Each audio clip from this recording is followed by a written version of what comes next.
એકબીજાના આધારે છે. આપણું બધાનું સહજીવન છે. Main is A social animal. માણસ એક સામાજિક પ્રાણી છે. એક સાવ સ્વતંત્ર તો કોઈ જગ્યાએ રહી શકતો નથી. એને બીજાના આધારે રહેવાનું થાય જ છે. પણ યોગીજી મહારાજ એક અદ્ભુત વાત આપણને એ સમજાવે છે કે બીજા બધા આધાર કરતાં એક આધાર એવો પકડી લેવો કે એમાં બધા આધાર સમાવેશ થઈ જાય.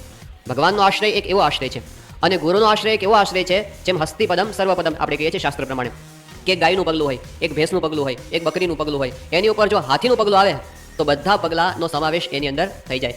એમ સમર્થનો આપણે આશ્રય કરવો, પછી સહજીવનની અંદર તો આપણે એકબીજાને મદદરૂપ થઈએ એ જુદી વસ્તુ છે, પણ અંતિમ આશરો છે એ ભગવાન અને સંતનો આપણે રાખવો અને એમની શરણમાં જો રહીએ તો મોટો ફાયદો શું છે કે આપણે નિર્ભય થઈ જઈએ. આ જગતની અંદર માણસ ભયથી મુક્ત રહી શકતો નથી. કંઈક ને કંઈકનો ભય, આવતીકાલે શું થશે એનો ભય માણસને સતત સતાવતો હોય છે. અમેરિકાની અંદર ત્યાંના પ્રમુખ છે એ જ્યારે કોઈ જગ્યાએ બહાર નીકળવાના હોય, એનો પ્રોગ્રામ ઘડાઈ જાય ત્યારે મહિના અગાઉથી એની બધી તૈયારીઓ ચાલુ થઈ જાય. એ જે રસ્તેથી પસાર થવાના હોય એ રસ્તાની સિક્યુરિટી પહેલેથી ચાલુ કરી દે લોકો, અને ત્યાં આગળનું વિજિલન્સ ડિપાર્ટમેન્ટ બધું તપાસ કરવા માંડે કે અહીંયા આગળ કંઈ દગો થાય એવું તો નથી ને. એ રસ્તા પર ગટર આવતી હોય તો ગટરની અંદર કોઈ કંઈક બોમ્બ નથી મૂકી દીધો ને. પછી આજુબાજુની બિલ્ડિંગો ઊંચી ઊંચી હોય એની તપાસ કરે કે અહીં કોઈ છુપાઈને કંઈ ગોળીબાર કરી શકે એમ તો નથી ને. પછી પાછું એ રસ્તા પર જેટલી બેંક પેલી હોસ્પિટલ આવતી હોય એ હોસ્પિટલની અંદર એ પ્રેસિડેન્ટનું જે બ્લડ હોય એને મેચ થાય એવું બ્લડ રિઝર્વ કરીને રાખી દે કે કદાચ કંઈક થઈ જાય તો તાત્કાલિક આપણે એમને બ્લડ આપી શકીએ. આવી વ્યવસ્થા કરી રાખે. હવે આટલી વ્યવસ્થા સાથે પછી પ્રેસિડેન્ટ તો પોતે પાછા પેલા એકદમ બુલેટ પ્રૂફ કારની અંદર બેઠા હોય, એની આગળ પાછી એના જેવી જ બીજી કાર હોય, પાછળ એટલી કાર હોય, કોઈ ખબર ના પડે પ્રેસિડેન્ટ કઈ કારની અંદર છે. આટલી બધી સિક્યુરિટી સાથે પ્રેસિડેન્ટ પોતે જતા હોય અને પોતે પાછું પેલું બુલેટ પ્રૂફ જાકેટ પહેરીને બેઠા હોય તો પણ ભય તો હોય કોક મને મારી જશે તો. આ ભય કાંઈ છોડી શકતો. આટલું બધું હોય ને તો પણ ફફડતો હોય માણસ. તો મૃત્યુનો ભય એક એવી વસ્તુ છે. ગમે તેવો મોટો માણસ હોય પણ મૃત્યુથી તો હજી સુધી કોઈ બચી શક્યો નથી. શાસ્ત્રમાં ભસ્માસુરની કથા આવે છે કે શિવજીને તપ કરીને પ્રસન્ન કર્યા અને શિવજી રાજી થઈ ગયા અને પછી આશીર્વાદ આપે કે બોલ તારે શું જોઈએ છે. ભસ્માસુરે કીધું કે મને એવા આશીર્વાદ આપો કે હું જેના ઉપર હાથ મૂકું ભસ્મ થઈ જાય. અને શિવજીએ કીધું તથાસ્તુ. હવે પેલા ભસ્માસુરે વિચાર્યું કે શિવજીએ મને આશીર્વાદ આપ્યા છે, હવે એનું મારે ટેસ્ટિંગ તો કરવું પડશે ને. કોના ઉપર કરવું? ચલો શિવજી ઉપર જ કરીએ. એટલે શિવજી કે મેરી બિલ્લી મુझसे म्याऊं.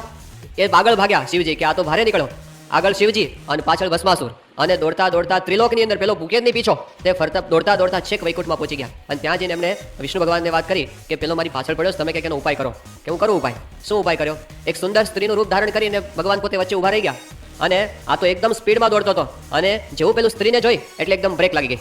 એ પોતે ઊભો રહી ગયો અને આટલી બધી સ્વરૂપવાન સ્ત્રી એને કોઈ દાડો જોઈ નથી એટલે એમાં મોહ પામી ગયો. અને ભસ્માસુરે કીધું કે તું મારી સાથે લગ્ન કર.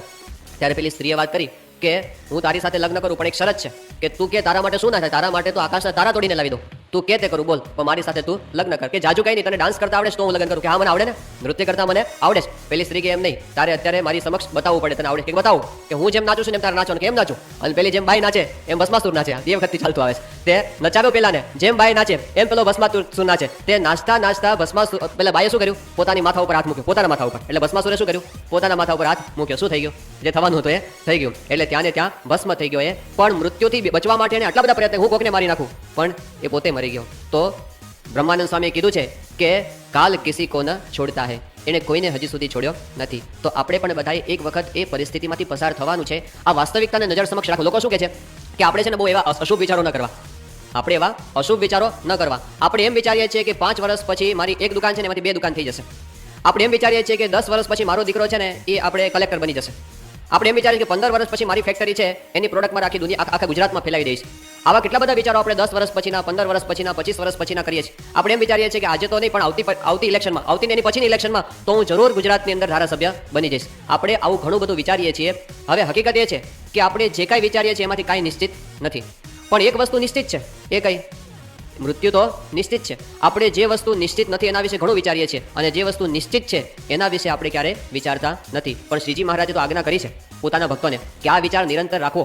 ગુણાતીતાનંદ સ્વામી એમની વાતોમાં લખ્યું, પહેલા પ્રકરણની બીજી વાત. સ્વામિનારાયણ હરે સ્વામીએ વાત કરી છે સાંખ્ય વિચાર નિત્ય નિયમ રાખીને કરવો. સ્વામી કહે છે કે નિત્ય નિયમ રાખીને સાંખ્ય વિચાર કરો. કારણ કે સાંખ્ય વિના સ્વામી કહે છે કે અડધો સત્સંગ કહેવાય. અડધો સત્સંગ એ યોગનો છે અને અડધો સત્સંગ એ સાંખ્યનો છે. તો એ સાંખ્યનો વિચાર હોય તો એનાથી ભગવાનના ભક્તને કંઈ ગભરામણ હોતી નથી. કારણ કે એને તો શું હોય છે? જીવતા લાખના અને મુવા 1.25 લાખના. આ દેહ મૂકીને આપણે તો મોટું સુખ પ્રાપ્ત કરવાનું છે એવી ધરપત એના જીવનમાં પણ ક્યારે હોય છે? તો અહીંયા આગળ બતાવ્યું છે એ કે મોટા પુરુષને શરણ લીધું હોય ચિંતાથી મુક્ત થઈ જાય છે. હમણાં 2-3 દિવસ પહેલા જ આપણા કપડવંદના નિર્દેશક